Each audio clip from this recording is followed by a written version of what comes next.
Hello, everybody, and welcome back to another special edition of Hops Geek News, where today we have a very special guest with us, and we'll get to him in just a moment. But as always, find us searching Hops News on all your podcasting platforms: Podchaser, Apple, Spotify, things of that nature. Instagram's Hops Geek News, Twitter Geek Hops. I am one of your two co-hosts, Mash, and alongside me is the Hoppy Mommy. What's happening? What art thou drinking on this tonight? It's Tuesday. Thou art drinking a very special beer tonight. It is one home brewed by not yours truly, by you truly, by Mash. It So I is. got this in the mail. I did bust out my Halloween wine glass because we are talking a murder mystery detective comic book Ooh, tonight. So we are. I'll post a picture of it. It's got a little, fake blood all on it. I used this for many a Dexter episode in the past, so it seemed Oh appropriate. gosh. And Sopranos. It has a, by But the way, that beer, it's called the Heroic Tales.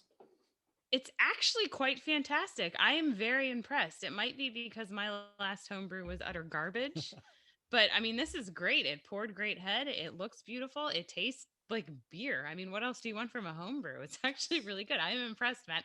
And it Did made the it. trip from Idaho to Florida. So It did.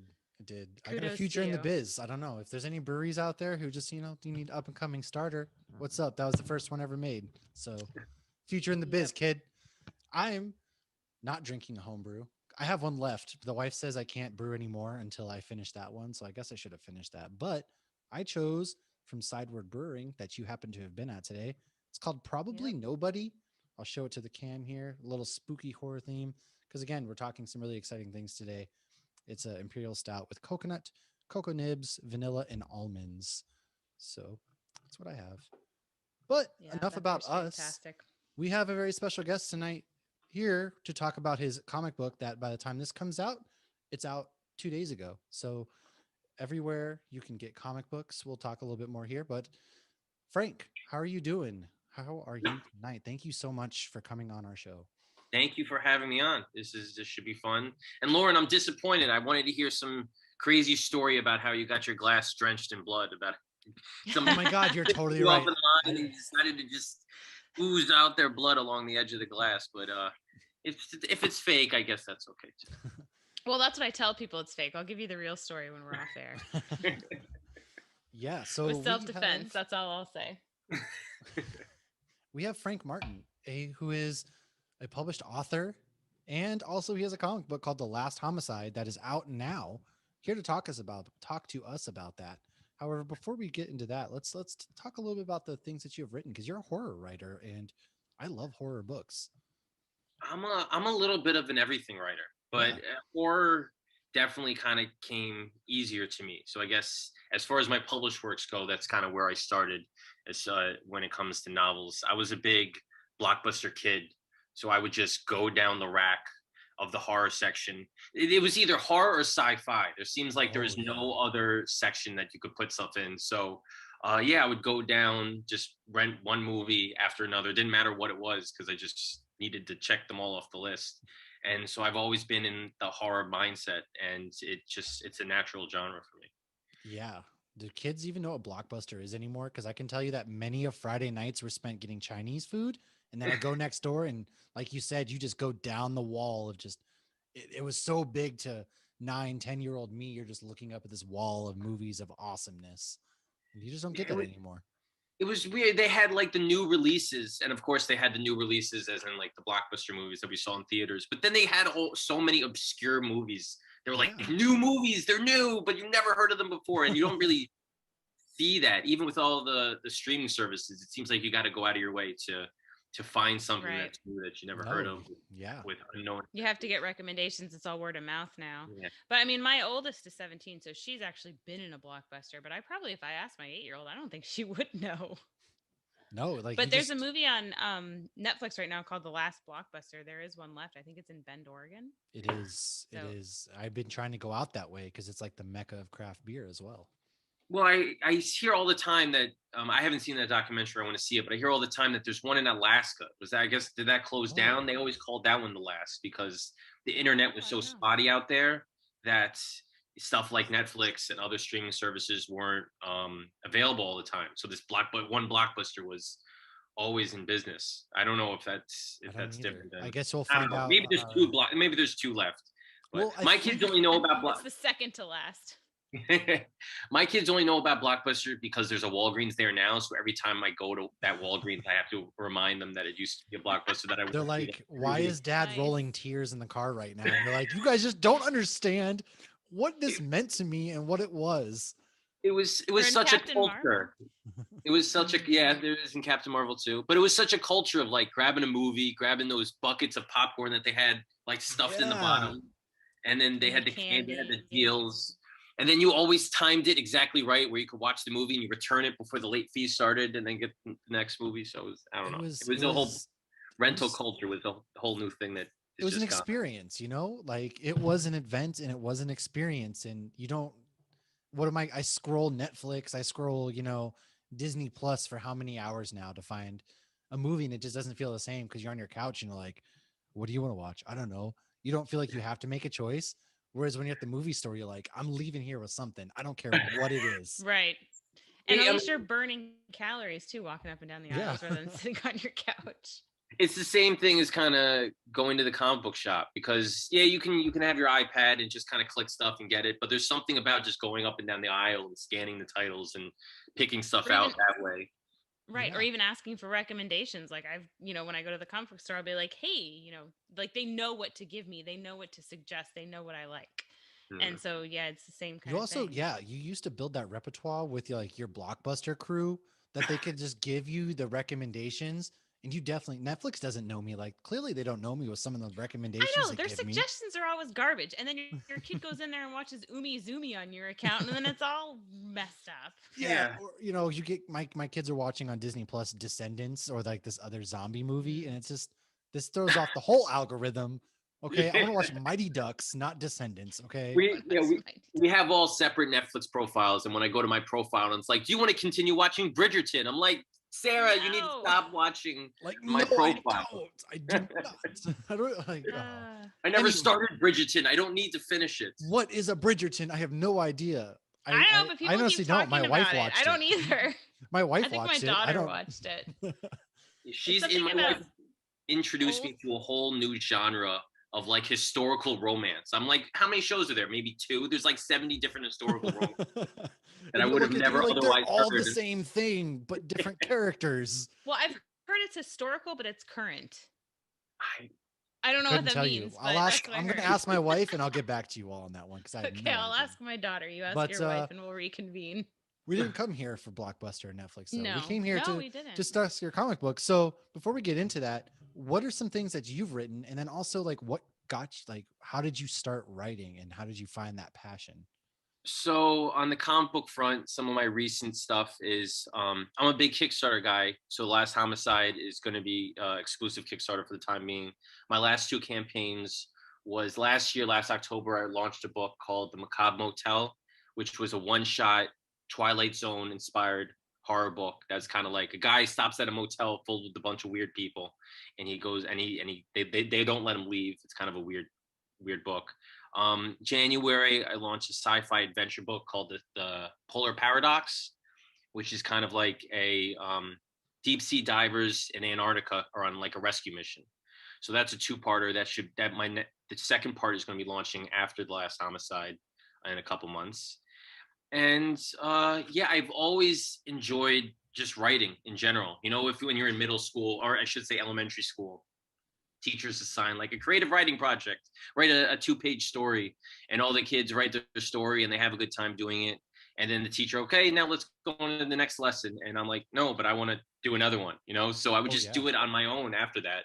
I just enjoyed it, and I just kept on writing, and then moved into fan fiction because that's where all kids kind of gravitate towards. They love these characters. They want to write their own stories for them.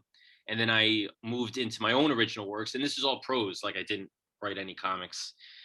But at some point in time, I started reading comics, and it wasn't until, I don't know, I was about college age that I figured I love writing stories and I like reading comics. Let me just try writing a comic. And it's a steep learning curve. It's the technical side of it is way different than writing prose. and I had a couple crash and burns because whenever somebody wants to dive into writing comics, they're always so naive about the process and what's involved and how to get it done. Yeah. So that's I'm pointing to myself because I have a comic book idea I want to write, but I've never written a comic book, so I don't know what I'm doing. I'm just like, let me find somebody to hook up with. So this is interesting to know that there is a lot more to it because a lot of people don't think they're Yeah. like, oh, you just got to kind of write some panels and things, but there is a lot more to it. There's so everybody usually makes the big mistake of I'm going to go right out of the gate for my magnum opus. And comic books nowadays, I mean, back in the day, they were all like one issue. For the first Spider-Man had like when Amazing Spider-Man first started, it was one issue, and they had two stories in that one issue. And nowadays, in order for them to finish one story, it's like 6 issues long. They span an entire arc. So when people start writing comics now, they think if I want to write a story, I need it to be 6 issues long, or 4 or 5 or something. And that's a terrible way to learn, is to spread it out over that period of time. So I wrote 6 issues. I'm like, let's make this. And I found an artist, and we got halfway through the first issue, and the project just fell apart. So I put that in the shelf, and then I went back to basics. I started writing shorts, and I gradually built up to writing one shots and 2-parters and 3-parters. So yeah, I kind of went backwards to kind of start from the beginning to really get my the Sometimes you got get to my start experience in. that, you got to start that way because you got to learn the things that don't work to figure out what does work sometimes. Yeah, yeah. Yeah. So yeah, it's easy to do. It's very difficult to do well.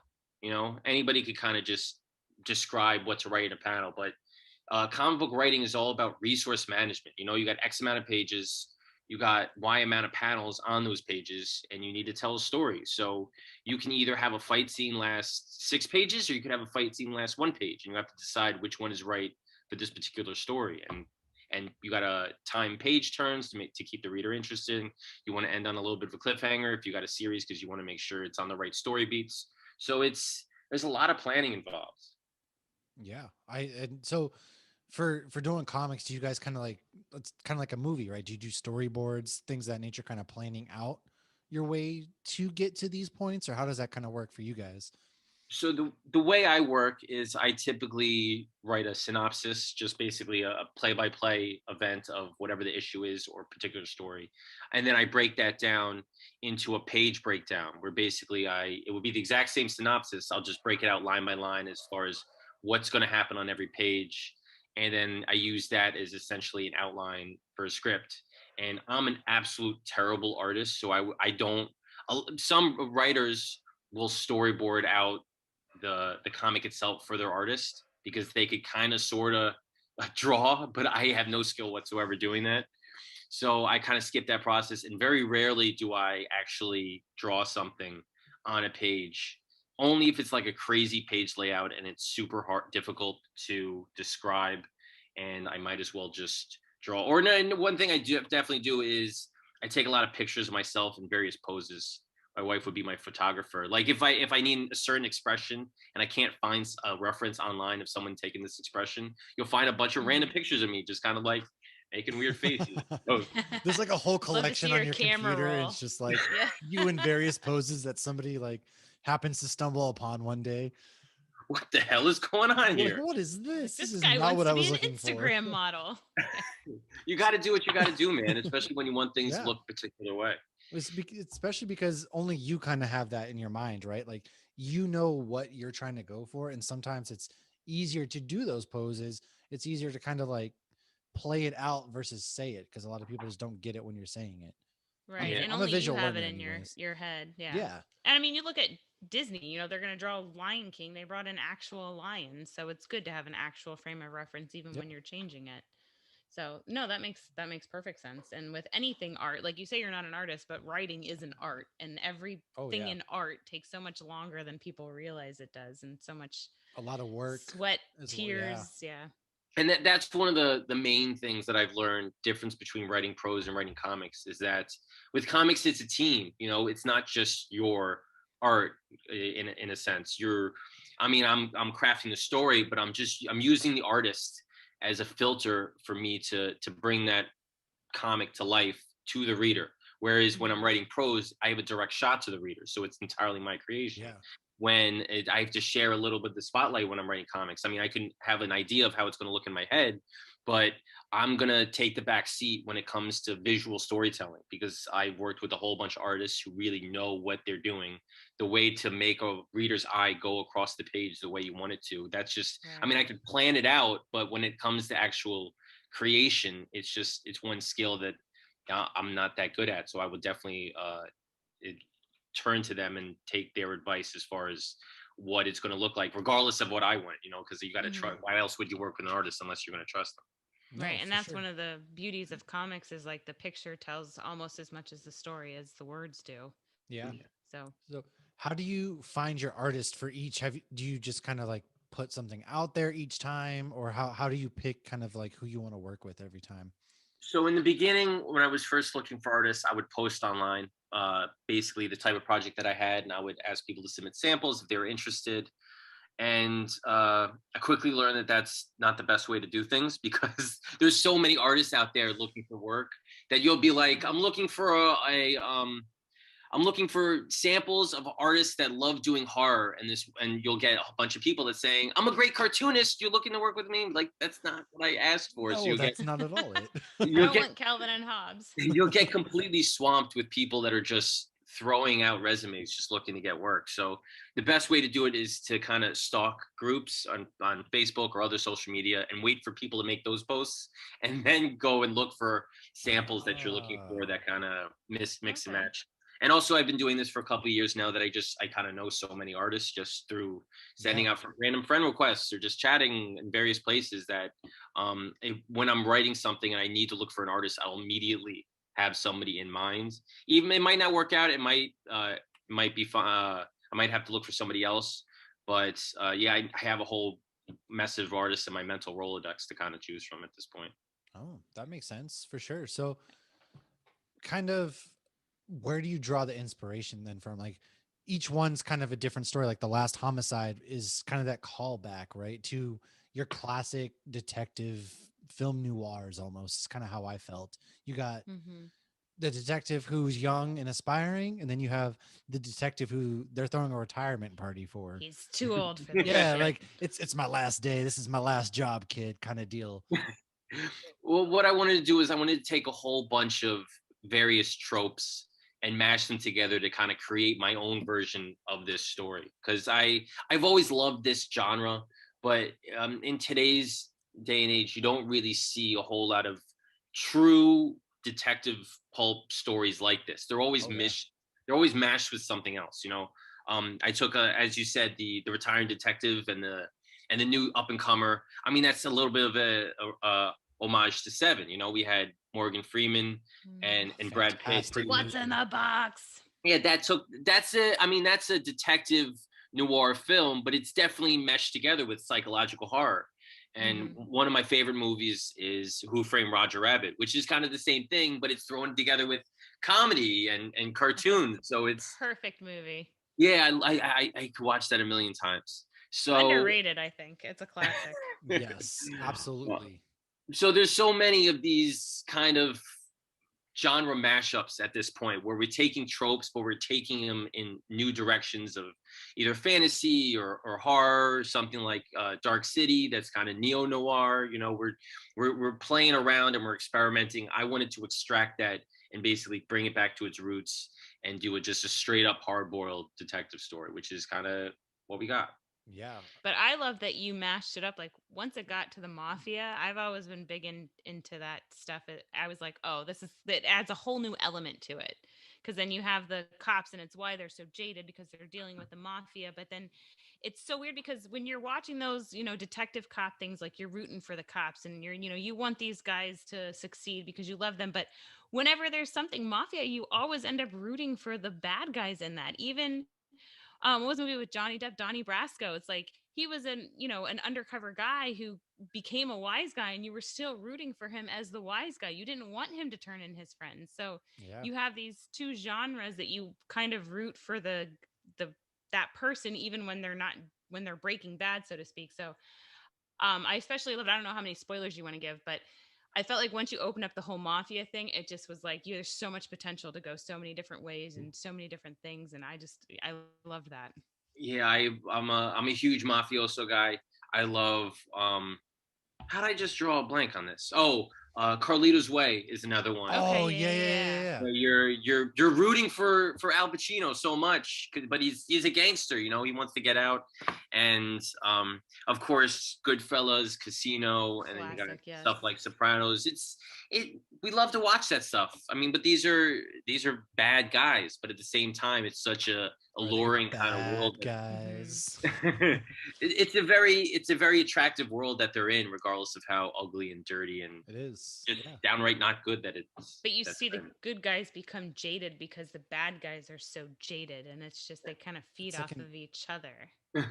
Yeah, it's these I really channeled my inner kind of old school golden age Hollywood screenwriter with this book, because I had so much dialogue and banter going back and forth between the two Hmm. partner detectives, and then the detectives going back with the mob bosses. So it was a lot of fun, just kind of just really yeah. being stereotypical and playing off the tropes, and really just have the back and forth banter and the dialogue, because mafia bosses are they don't reach that level of the organization without choosing their words very carefully. You know, they have to be very manipulative, they have to be very articulate. So Hmm. they're a lot of fun to write. For sure. And so obviously we're talking The Last Homicide, which is a comic book that came out 2 days ago when you're listening to this. Um, Written by our friend right here, Frank Martin, illustrated. And if I get any of these wrong, just feel free to interject and be like, no, actually it's how you pronounce this or not. Illustrated by Pietro Vaughn, colored by Eugene Bedivu. Oh my gosh. Batibu? You Betivu. got it. All right. Lettered by Tobin Ratchcoat and Rassicot. Rassicot. See, there was going to be one. There's going to It's be one. okay. It Pin was up. inevitable. These It are tricky was. names. They You are. have the Those are easiest really name in the bunch, pin up other than the by variant cover. Stephen Panella, and then variant cover is Luke Cooper. And like I said, it's coming out. And you mentioned it's all going to be Kickstarters and stuff like that. So when for sure get us the Kickstarter link, and we will push the crap out of this, because I can We'll tell you right off blast the it. bat, Yeah. Lauren and I were reading this comic, and there's so much to love about it. You noticed the artwork right away. The artwork was fantastic, and then just the way you were kind of writing that witty banter between the cops, and then you go to the mafia bosses, and they're kind of talking there, and you you want to kind of believe that yeah they had nothing to do with what went down, but at the same time, in the back of my mind, I'm like, well, of They're course they're gonna pathological lie, liars. just like she says she's like, well, of course you think he's gonna confess to murder, and you're like, exactly. Who Well, confesses to murder? But no, I uh, instantly started reading it in like a Dick Tracy Watchmen kind of tone. Like Yeah. as soon as I saw the artwork, that's how I started reading it in my head. I had one line in there that was a lot of fun when he asked one of the mob bosses. He says, "So did you have any involvement in the murder?" And he's like, "I think I would always answer no to that question." Like, it was It's Right. an honest answer. he's he's like and then they were like, oh, can we look around? He goes, no. And well, do you have something to hide? And he's like, I have a plenty to hide from you. What do you mean, just not But this not this murder? murder, yeah. And it's just it's smart, because it's like, well, obviously, because you can kind of picture, and I make up the own voices in my head, so you have that very classic mob boss tone in your head. Mhm. And then I also picture the lady mob boss. I picture her voice kind of in the Italian, like in John Wick. What was it, 2 or 3? It was 2, when he's in Italy and he kills the one lady mob boss. That's kind of like the voice I had Wait, for her John in my Wick kills head. somebody? I know, shocking, shocking. I've actually never seen any of the John Wick movies. They're on Oh, my to-do list. You know, oh, it's gotten to the point where there's so many of them, and they're coming out with another one. I have to like have a John Wick binge day. So I'm I just kind Yeah. of now I need promise to. you will not be disappointed. Like, I've only seen the first one, and 2 and 3 are on my oh to-do my list. God, Yeah, guys, I what are know, we I know. doing? Again, I've also been It yelled at because I is haven't seen Lord of the Rings. I watched the first okay. one recently. So yeah. He No, gets angry at a lot no, of no things. kidding. Like, yes, Lord of the Rings, I'll deal with you later. However, You've already dealt with me. I already watched the John first one Wick, 2 weeks John Wick ago. is fantastic. And I think if you're, like you're kind of talking about the Oh, the first one's callbacks, good. Yeah. you're kind of rooting for everybody in those movies, just because they're he's a hitman, and there's a lot to love, and there's a lot going of intertwined stories. But anyways, Kitty Valerio is the mob boss whose voice I was picturing to be like some Italian accent and things of that nature. And it was actually her son who was found murdered in his own home. And that's kind of where the story It picks starts up. off, yeah. Yeah, And Yes. I I gotta say, have. I do love that you did a female mob boss because even when I saw Kitty, I thought it was a dude. So I love that. Go ahead. I'm I sorry. know. I was. Yeah, I should probably give the elevator pitch for the book. I don't think I. We just started talking about You're it. right. You're Yeah, that go is for it. my Yeah, apologies. I just got caught up in I the just moment. realized you started talking about the dead son. I'm like, we haven't really brought up what the book is about yet. You're right.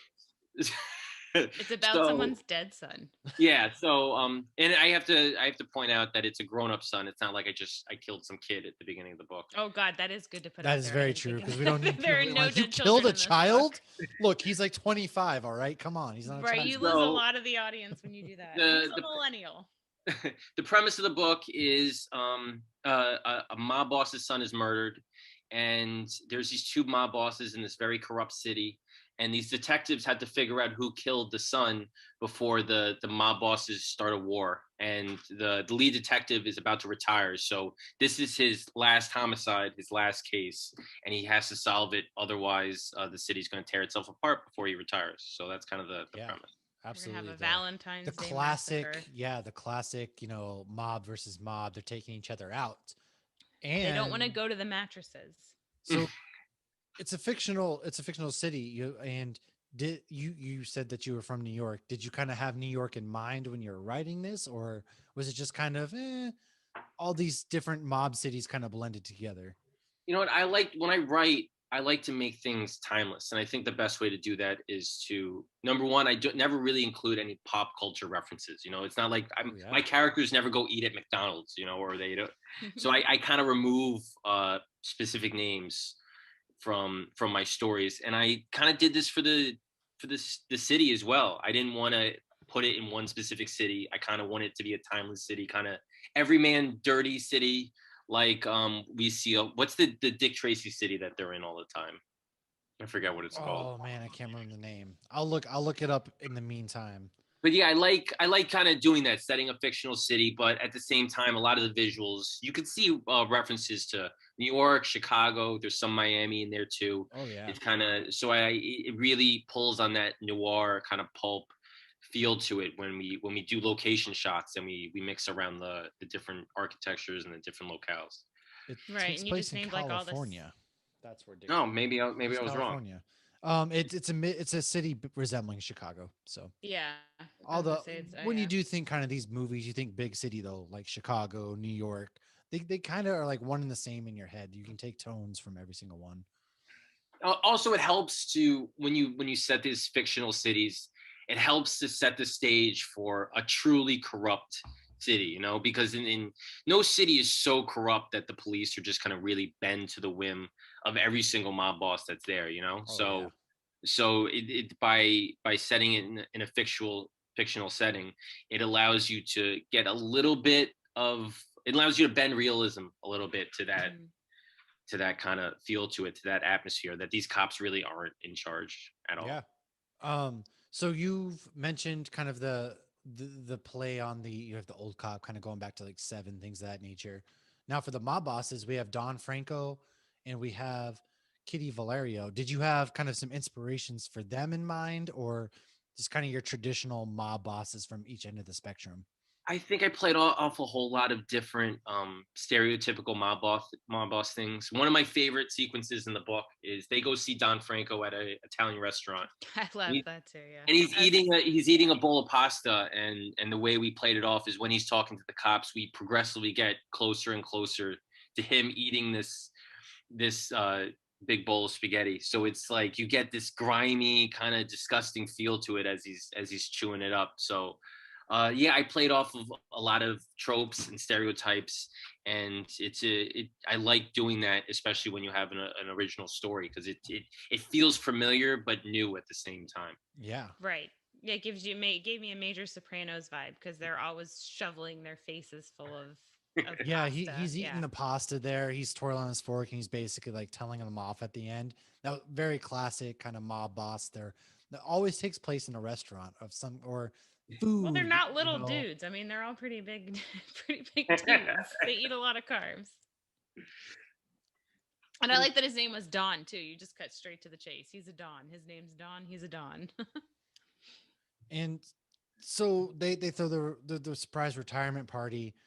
Lauren pointed this out. There could be a death foreshadowed. I know you're not going to spoil it, nor should you, because I'm already hooked and I want to read more. But did you kind of have like not have that in mind, but you're planting some seeds, possibly leaving it up to the reader? I know. So it's just mystery is a very difficult genre to write because you want the mystery to tie into the story. You know, you can't just have some killer be some random guy walking down the street. Oh, it's you. We never met this person before, but you did it. So it all has to make sense. it'd be a hell of a surprise. Yeah, so you want to introduce things. You want the reader to circle back around for it to make sense, for it to really to close the gap from the part one to part two. So yeah, I definitely drop things in there, either lines of dialogue or characters we meet, even if it's for a split second, that's going to play a role later on. So it has to tie together somewhat. It can't be just totally random. We're just going to introduce some character in part two at the very end. That's the killer. That, oh my god, they solved it, and everything. It's over. There we go. Yeah. Do you ever, like with something like this, do you ever kind of go into it thinking one thing, and as you're writing, you're just kind of like, oh no, if we took it this direction, like we're gonna just bang a Yui here real quick because I think this sounds way better. Do you kind of ever have that with your writing, or do you always go in pretty pre-planned? I'm pretty pre-planned. I'm definitely a plotter, so I need to know everything. I don't need to know everything, but I need to know what's going to happen at the end of the story before I start. I rarely have such a fork in the road when I'm writing that I'm like, it's going to be a completely different ending. That rarely happens to me. Yeah. A lot of times, if things change or shift, it's like specific details about a scene. You know, things that I want things to happen a certain way. It would just play out differently than I originally intended, but the end result is always the same. You know, I never really change a story so much that I want to go over here, but I wind up all the way over there. That makes really sense. Never happened to me. No, that makes total sense. Yeah. No, but I like that. Like when I see like this amazing twist and everything and things connect, I want to know like this was pre-planned and they were kind of fucking with us the whole time. It's kind of like I kind of want that for these long-term things. Like anybody who's watching Invincible right now and has read the comic, like you wonder like did Robert Kirkman have this in mind at the end? And so when you start writing that, you know how these characters are going to inevitably end up. And like you're just getting from one, and what happens in the middle, you can kind of switch. It's basically what you're saying. Because I got to say, when I was getting to the end of this and I'm like, okay, I only have 2 pages left, I really don't want to only have 2 pages left because I know I'm not going to get everything I want in those 2 pages. And I want to keep finding out what's going on. And there's got to be more to this story. Yeah. So the big debate with writing, and this goes a lot, I would say more for prose than for comics, is the argument is plotters versus pantsers. People that like myself that are plotters that have to know everything before we start writing, and pantsers kind of write by the seat of their pants. They really don't know. They might. I'm like, what the hell are pantsers? They pants people? Yeah, there's some writers that don't plan out anything. They kind of just they have vague ideas of where the story wants to go, but for the most part they don't know how they're going to get there. So they write a chapter and they don't know how that chapter is going to end. And I, for the life of me, cannot figure out how they do that. That blows my mind a little bit.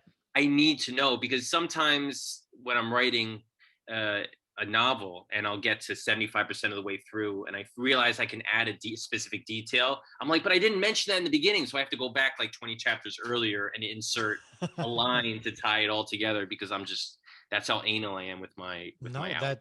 That's really good. No, it makes perfect sense, because I'm kind of that. I'm no professional writer by any means, but I'm the same way. Like, not the same way as you. I'm just that kind of person that I know the beginning and end of a story that I kind of want to tell. And then the middle stuff, I'm like, well, I guess I'll just get there as I get there when I'm just free writing or whatnot. And so I don't know how it works. I want to know that the writer, everything was intentional. Like if I'm watching, Supernatural is a great example. That show was on for 15 years. And you want to know that like everything they did was intentional. And it's, I'm sure some writers are and some writers aren't. And it's probably a mixture of some, because I don't write at all. But like, I just want to know that it all meant something. It's very, very tricky. With comics, it's really easy to tell when people weren't really paying that much attention to how they get from point A to point B, because pacing is so blatantly obvious in a comic. You know, you Oh yeah. can see when there's a lot of padding just to get the story to the end. And Mhm. some people pull it off well in television, some people don't, because television is one of those things you never know how many seasons you're going to get. So you Right. Oh have yeah. an example, a good example is Breaking Bad. Like in the final season, they have Walter White buying that big machine gun and that he uses in the finale. But Right. I've heard the writers say they had no idea what he was going to do with it. It was a little bit of a kind of a red herring. They decided to have him buy it, and they'll figure it out what they're going to do later on. And then you got another, Mm. like Lost drove me crazy because they never knew what they were going to do with all these mysteries that they were just kind of they lose Well, loose Lost threads. had They were no idea. that J.J. event. I Abrams, heard well, he I only did the heard first Lost was season. only supposed to be a couple seasons and it was doing so well that ABC's like, no, no, no, keep writing stuff. And Do more of that's that. We yeah. like this. There's some Do interview more with of the those two, mysteries that you never wrap up. Yeah. right? But The then they kind fans of will jumped forgive you for it. they jumped the shark. It was the same guys who started Lost, started Once Upon a Time, and they kind of jumped the shark a little Oh bit with God, that as yeah, yeah, well. yeah. If you stuck around for the series finale, it wasn't terrible, but like they should have ended the show earlier. But it's like that's what ABC does apparently. They're just like, oh, it's making money, just keep going. ABC And now goes too Disney short owns or them and long, and Marvel. Netflix goes too short. However, I want to give like a kind of a brief synopsis of the comic, just to kind of I know we're gonna talk spoilers, I was but gonna say, do we hopefully want this to thing, talk spoilers? yeah, because hopefully it encourages everyone to kind of check this out, Oh yeah, because it get it doesn't going, conclude. because You left it us with a doesn't, like, we're cliffhanger. on a big cliffhanger here. Like we Yeah, got I feel ourselves like a cliffhanger. Sylvester There needs to Stallone be over more here. of this. So it's obviously opens up in the apartment where you see the person is murdered. You get everyone kind of talking. It is Hey, somebody's child, but not a child. right. And the two detectives, they kind of leave because they don't want to contaminate the scene any further. They got what they need. They go back to the office where there's surprise retirement party. Hey, you're going to do great.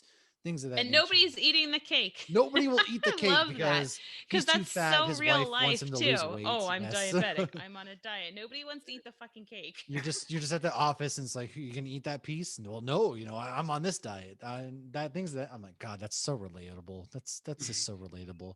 I feel It's that like in my my wife soul. called me fat or whatever it was. He's like, But oh, I don't know about that. Sucks for you. kind of from there, the two detectives, they have their suspicions. So they first go visit Don Franco, and they're basically like, "Hey, why'd you kill him?" Because they find out that it's the son of another rival mob, and he tells them, Like, "I how didn't does do this kid this." afford such a nice apartment? Yeah, like Do how you did know who did this kid why is? did you murder him? And he's, look, I didn't do it. Whether we believe him or not, I personally, I don't think he did do it, and we'll get to why.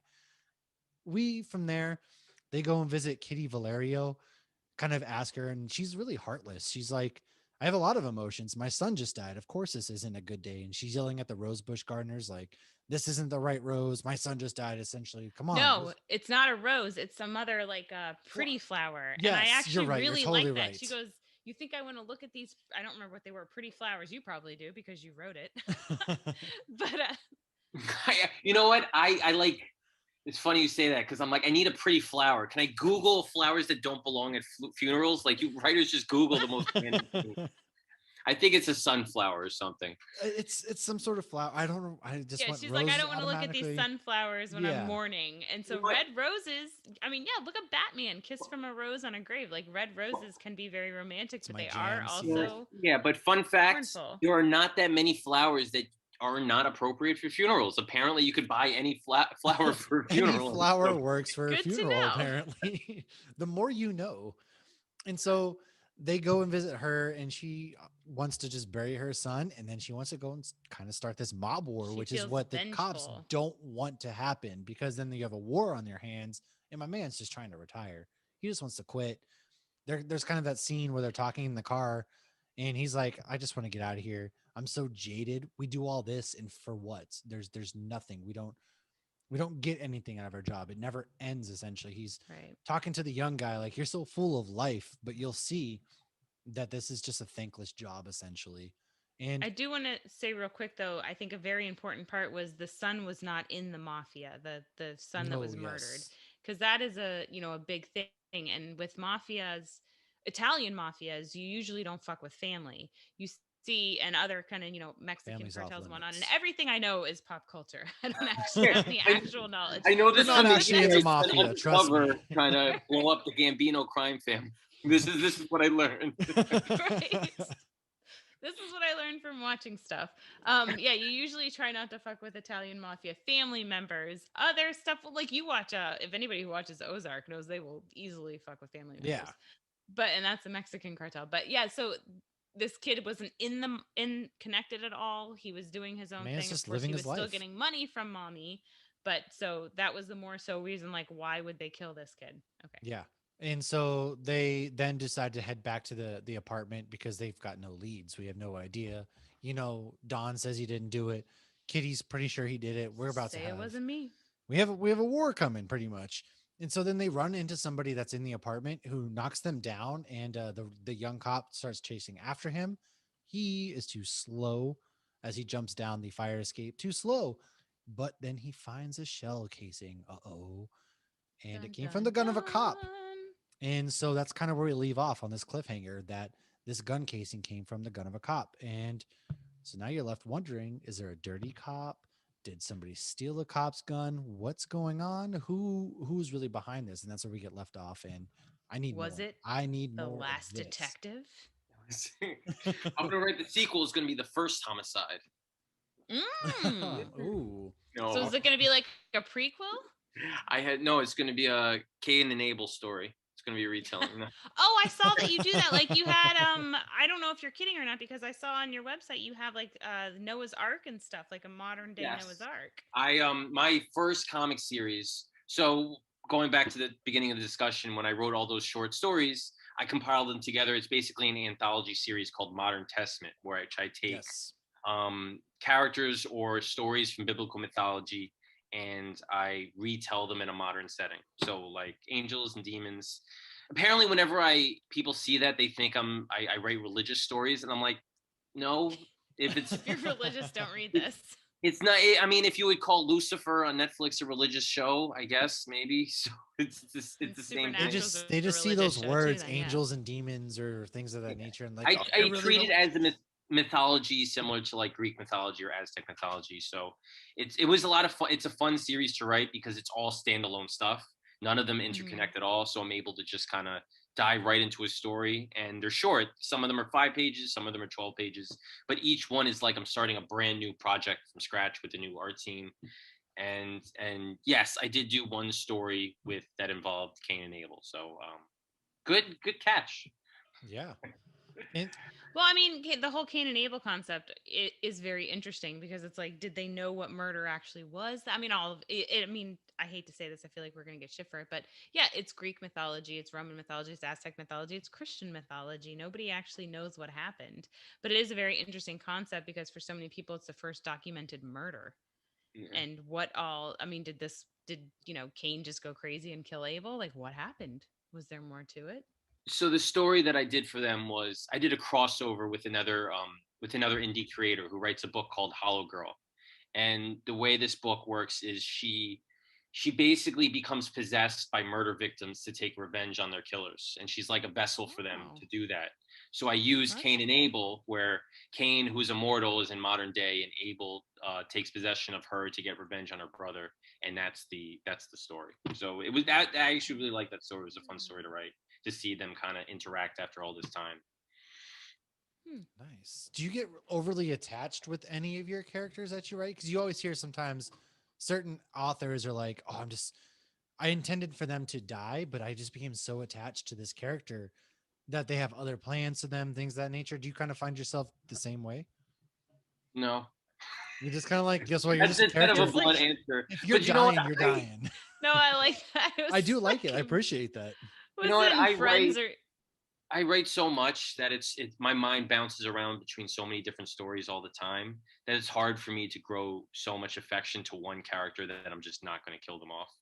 Yeah. A lot of times people say, and people roll their eyes at this when they say, I don't write the story kind of writes itself. I don't really have a choice in the direction of the story, which I get. You want to roll your eyes to that, but at the same time, there is some truth to that. Sometimes when you're writing a story, it just feels compelled to go in a certain direction, and you really don't have a choice to it. If you want to write it in a different direction, it just feels so bad. You're like, why am I doing this? It was supposed to go in the other way. So if a character's meant to die, they're meant to die. I just hit the keys. I don't know what comes out. No, I mean, we I all have honestly like that characters we answer. Yeah. love. Yeah, I mean, we all have characters we love that it was enjoyable watching them die, even though we didn't want them to die. And those are the best shows, are the shows that will kill off people that you don't see coming.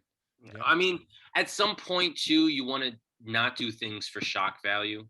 Well, when it's necessary, yeah. Like Breaking Bad's a great example. They didn't kill anybody off for shock value. They always had a reason for killing people, and you understood it, and it was all done well. Yeah, two shows that after a time I could do without were Game of Thrones and American Horror Story. I felt Don't like get me going on Game of Thrones. they just after a while people were if they became to the point where on social media people were talking about it so much. They're like, we need buzz, we need people to talk about this. So they were doing so much for just pure shock value, and it didn't make a whole lot of sense story wise.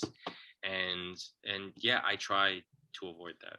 I agree. American Horror Story, just not to get sidetracked. I used to be into it for the first few seasons, but that shock value, I feel like they spend too much time buying into their own hype that it detracts from the writing almost. And that kind of happened with Game of Thrones as well, is once they ran out of material to create the show about, they were kind of buying into their own hype and things kind of got lazy in a regard. And so that's the worst thing that you could possibly do. Like, sure, get hyped, like you're getting that recognition, but don't buy into your hype too much that detracts from the story. Just kind of like you said, in a roundabout way. I watch every single season of American Horror Story right now just out of pure habit. Like I don't really enjoy it. I'm like, okay. I've never seen that one. That one, this has a lot of seasons now. Isn't it different every season? It is, yes. Yeah. And they vaguely connect a little bit. Yeah. The first couple seasons were really good. At this point, I'm just like, okay, another one. I might as well. I've seen the past 27 seasons. Why not? Next. No, you're totally right. They definitely intertwined more earlier, but now it's just more of. But see, Dexter was one that killed people off beautifully and then went for shock value. So it started out great, and like once they started, and I think Game of Thrones did too. They killed people off at first for value and where the story needed to take them, and then they just went for shock value. But yeah, no, I mean, once you're just going for shock value, then you lose the shock value. Well, yeah, 100%. No, I like that you take the story where it needs to go, because then you avoid unnecessarily killing people. No, I was going to name somebody, but then I feel like I'm going to ruin some spoiler for some shows. I know. I want to spoil something too. I mean, at a certain point of time, if you're not going to watch the show, you might as well not watch it anymore. I know, but I feel like there's certain shows like Game of Thrones. People will still be watching that for the first time in 10, 20 years, I feel like. Don't. Well, and Dexter's getting revamped. Yeah. I'm wondering if they're... You weren't a fan of how it ended, I'm guessing? Yeah, that's exactly what I was going to say. Oh, yeah. Who was? Like everybody else. Find me one person who was a fan of how that show ended, I would honestly be surprised. I don't even think the writers were, honestly. I've never met a single human being on this planet who was a fan of that show that was happy with how it ended. My husband always said that it got more it was a terrible ending, but he's like, it made it worse because it ended right at the same time Breaking Bad did, and Breaking Bad ended so beautifully. Yeah. That it was like, wow, this is so good, and then, oh my God, Dexter, what are you doing? But they're revamping it, they're bringing it back. So I mean, hopefully this is their kind of Tosh.0 web redemption.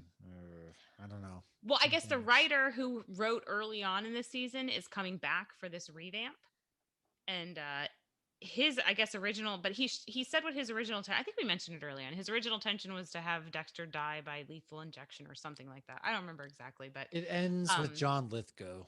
That's how it kind of ends for me. I just remember watching it and being like, so Dexter's Wolverine. He's just living in Canada in the woods and has a beard and essentially. What's going on? I wanted him to. I mean, I was okay with that, but I wanted him to like keep doing what he was doing. I wanted him to pick up his killing lifestyle there. So that, I mean, that would have been at least some sort of ending, but but we didn't see that. He was just kind of like sitting there chopping all sad. Wood. That was kind of how it ended. It was tried to hook up with my sister, but I didn't like killed her. Hannah ended up with Harrison, and then the whole thing with Deb. And I get it after what Deb. If you're watching Dexter and you don't want to hear this, just turn it off now. First of all, it's been So like 12 years. What are you doing? I know, but still, I always feel bad ruining things because there are things I'll go back and I'll watch, and it's I feel bad. I don't want to be an asshole, but so here's your spoiler alert warning. When Deb ended up killing LaGuerta, because I hated that he dumped Deb where his victims' bodies went, but I felt like he Just was doing dumped her that in the ocean. because she killed an innocent, though. So to him, she actually did fit the code. So I kind of try to look for that symbolism. Like, Giving why too did they much do this? credit Was there? for no. I'm trying to give You're them the giving benefit way of the too doubt. much credit. After Regardless, the Lumen anyways, yeah. season, I didn't like Dexter. Yeah, this could be a whole episode. You're and a right. half We on kind of him. got off track. God, yeah, don't Dexter. Game of Tonight's Thrones. the night. There's one thing like I don't. That just gets me Is so it hot and that they don't bothered. film in Miami and they pretend they do? No, it's just Game of Thrones and how everything and just oh my god, that gives me Alright. such a headache. So Where how did many? this start? What's that? Where did this start? I don't remember. Yes. So we Killing wanna- characters naturally or intentionally? Yeah, we Last Homicide. The first issue's out. How many issues are you? Do you have? This This is is gonna be my a straight two-parter. Ooh, a straight two-parter. Heck yeah! Oh, we're so we're gonna get When everything's does gonna the be wrapped up in second your part next come issue? out? That will be 6 or 8 months after the first one ends. Oh, you're gonna keep us waiting for a Damn. good long Yeah. time. Wow, we're Kickstarter, gonna call you HBO. Kickstarters are tricky because you have to run a campaign, which Oh, for is sure. a couple weeks long. Then you have to fulfill the campaign. You have to make sure everybody gets a book. And then in the meantime, I launch other stuff. So it's like I can't have 2 campaigns running at the same time. Yeah, Kickstarter doesn't let you do that. And sure. so it's you have to you gotta wait. Some people So wait like a year and a half. So I I respect it. You know, I do respect it, especially this is something that is worth waiting for, and we would just love to push out the Kickstarter and kind of get that moving. So send it to us. We'll push it out. Yeah, and we'll and- bring you back on when you do the second one. And I yeah, appreciate that. Thanks. you would love to come on once the second one comes out, we'd love to come back and chat about it some more and then go over the entire series, just because this has been such a great time. I know we kind of got off on tangents and things of that nature, but again, this comic book was great, from the art to the writing to just everything going on. It's safe to say we're both hooked. And it's easy because we read a lot of superhero stuff. Like the world is so dominated right now by superheroes, whether it's Marvel, whether it's DC, whether it's Image Comics. It's even Image, yeah. You're just living in a superhero world. So it's always nice to go back and get involved in some stories that just are normal people. Now, I use normal loosely, of course, because we have mob bosses who are doing their thing and we have cops, but you're on the ground. But those are normal people. They are. Scary Nobody as has it is, superpowers. They are normal people. They exist for real. Yeah, nobody has superpowers. Nobody's flying into the sky, things of that nature. It's just, this is your very that we classic, know of yet. Yeah, that's the cliffhanger at the end. The cliffhanger, nobody knows. The aging detective is going to be like, "I'm done." Listen, I'm out of here. I'm going back to my planet. He flies to Mars. I solved the murder with my X-ray vision. I found out. I read everybody's minds. I know exactly who This is did breaking it. So news. You heard it here first, folks. I have my theories on it, and I'm gonna go ahead and give my theory. Should I give my theories? I haven't really I thought kind of do. I theories. kind of do. So my personal theory is that Kitty knows who killed her son and that she's in on it with a cop for some reason, whether it's he was doing some messed up stuff. That's my theory, just because I'm thinking like really left field kind of. So my theory is that she's in on it and that there is a cop involved, and it's not going to be a cop that we kind of think. I think it's the I'm too old. Awkward silence. Cop. Yes. As Lauren, Well, because I she's really didn't think about an ending. When it ended, I thought like, well, where's the rest of this? It's like we're so used to me, that I'm instant always thinking like I gratification love sometimes, getting theories. I love creating my own kind of, what's going to happen. I like thinking of that. So that's kind of where my head's at. You don't have to give your theories, things of that nature.